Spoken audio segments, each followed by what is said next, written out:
کسی کے جھوٹ کو بھی سچ مان لیتے ہیں لوگ، تو کسی کا سچ بھی ان کے لیے سچا نہیں ہوتا۔ یہ دور جہالت ہے، یہاں زیادہ اچھا ہونا بھی اچھا نہیں ہوتا۔ اچھے لوگوں کے ساتھ کبھی اچھا نہیں ہوتا، میں اس بات سے اتفاق رکھتی ہوں، لیکن یہ معاملہ بس اس دنیا کی حد تک ہی محدود ہے، کیونکہ آخرت کی حقیقت تو یہ ہے کہ آخرت میں ہمیں ہماری چھوٹی سے چھوٹی اور بڑی سے بڑی اچھائی کا صلہ بہترین انداز میں ملے گا۔ ہم خالی ہاتھ ہو کر بھی بخش دیے جائیں گے، کیونکہ ہمارے اعمال ہماری مغفرت کا سبب بن جائیں گے۔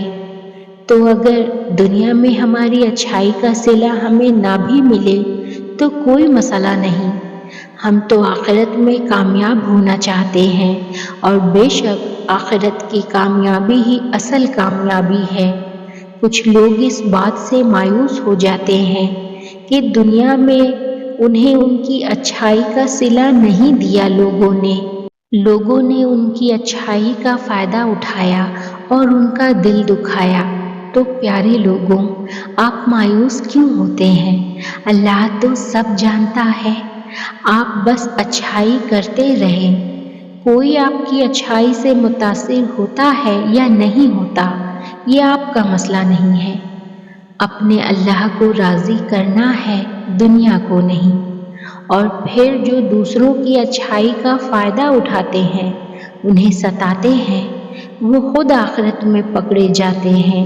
بس آپ اپنا قبلہ درست رکھیں، باقی دنیا آپ کے بارے میں کیا کہتی ہے، یہ آپ کے سوچنے کی چیز نہیں ہے، اسے اللہ پر چھوڑ دیں، بے شک اللہ بہتر انصاف کرنے والا ہے۔